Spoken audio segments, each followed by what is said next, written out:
What's up, guys? Welcome to the channel. Hope you're ready to get freaked out, because today I want to talk about something that's pretty disturbing: hybristophilia. Hybristophilia is a sexual fetish in which a person, most commonly a woman, is attracted to someone who has committed a crime or an outrage. This could be assault, armed robbery, theft, or in more extreme cases, rapists and murderers. That's right, there are people who find serial killers attractive. Now you're probably thinking to yourself, surely this can't be that common. But the truth is, pretty much every famous serial killer has had fan mail and love letters sent to them from women all over the world. Some of these killers even end up getting married after they've been convicted and sent to prison. Richard Ramirez, the Night Stalker, that creepy weirdo satanic lunatic, he used to sneak into people's houses, terrorize, rape, and murder them, got engaged after he was convicted. But you know what? Things didn't work out between them and they ended up splitting up. But it doesn't matter, because he has a lineup of women just waiting for their chance to be with a rapist, murdering psychopath like him. He got engaged again before he died in prison, which is pretty depressing, since if anybody deserves to die alone, it's a rapist serial killer. They are the women in black, admirers of Richard Ramirez. Why were you in the courtroom today? I just wanted to see what he looked like. I think he's cute. This woman, who gave her name only as Paige, calls herself a Satanist. She says Ramirez has written letters to her and that she's talked with him in jail. Everyone makes him look so bad, you know, but I know that he's a nice person because I've met him, and I know. He's convicted of 13 murders. I know. But he's really a nice guy. It's very out of the usual. It's very out of the norm to be able to do that for a certain amount of time and length, a period of time, and get away with it.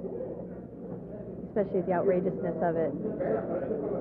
The kind of murders that he did. When I went to go visit him, I asked him, you know, I said, how many other girls visit you? I want to know.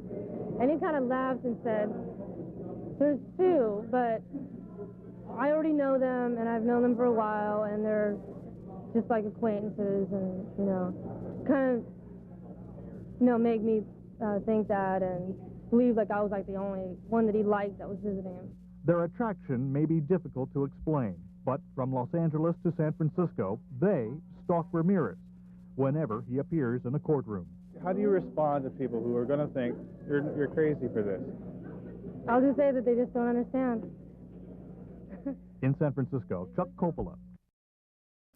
Then you have killers like Ted Bundy, who literally proposed in the middle of his court proceedings. Carol, do you want to marry me? Yes. And I want to marry you? Yes. And I do want to marry you. She didn't even hesitate. She said yes immediately.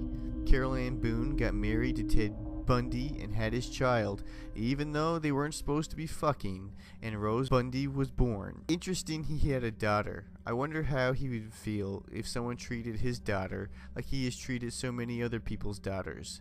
Not only did he get engaged during his trial, but he had groupies showing up to the courthouse with their hair styled in the same way as his victims.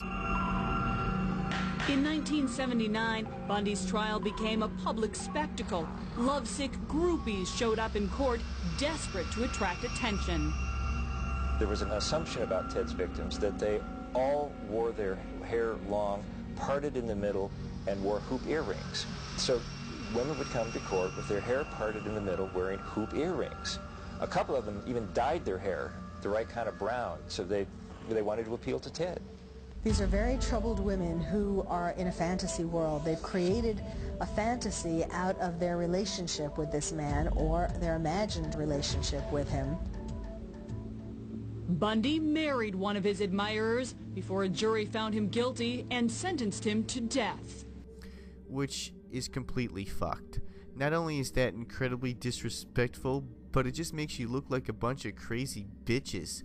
Talking to news reporters, trying to attract a serial killer with his preferred hairstyle, knowing he rapes, murders, and has sex with the corpses of women with that look, not having any shame for desiring someone who has committed some of the worst crimes imaginable. At least try to pretend you're not attracted to serial killers. I mean, keep that shit on the down low. every time he turns around, I kind of get that feeling, oh no, you know, he's gonna get me next, you know. But yet you're fascinated by him. Very, very. Every night when I go to bed, I just, you know, I get very scared. I shut my door and lock him, you know. I'm not afraid of him. He just doesn't look like the type to kill somebody. You try to imagine yourself in his place and to see how he's feeling, looking at the pillows with blood stains and everything, if he really did it or not. The trial has drawn women from as far away as Seattle, where Bundy is suspected of other sex murders. Why is this happening? According to one psychiatrist, it is a mixture of fear, intrigue, and in particular, sexual attraction. And so, yes, I do think this is, in an underlying sense, a sexual attraction, using that word very broadly for the moment. But there is no question but what violence does quicken the pulse of many people, and certainly of young women. The young women themselves aren't too sure what it is that attracts them to the trial.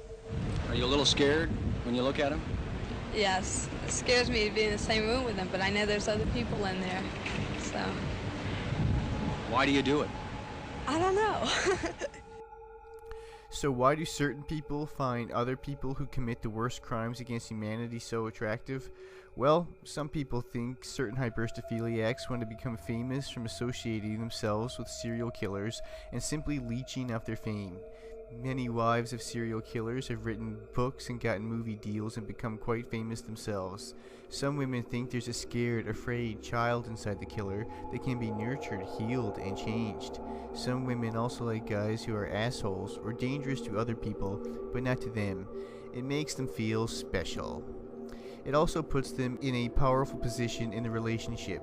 You always know where your boyfriend is, and you know he can't cheat on you. You can also decide if you want to contact them or not, since you have your freedom and they don't. There are two types of hybristophiliacs. Passive, which are the ones that don't take part in any crimes and usually get involved with the killers after they've been sent to prison. They get involved with the killers in a safe environment where they know they can't hurt them or anyone else. It's more of a sexual fantasy. They're the ones I've been talking about so far. Then you have the aggressive hybristophiliacs. These are the women that actively take part in crimes themselves. This could mean luring a victim to a certain location to be abducted, making up a fake alibi for the killer, or even actively participating in the torture, raping, and killings themselves.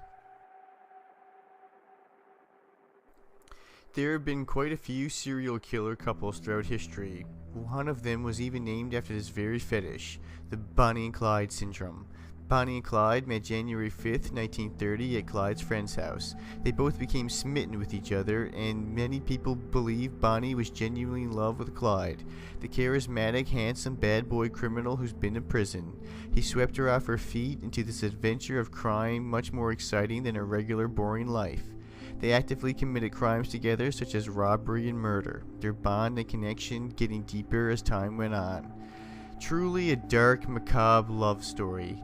They got into many shootouts, car chases, and robberies. They killed at least 9 police officers and several civilians. Most women wouldn't be so easily influenced into these types of activities. It seems like they were both evil. But would Bonnie have lived a life of crime if she didn't meet Clyde?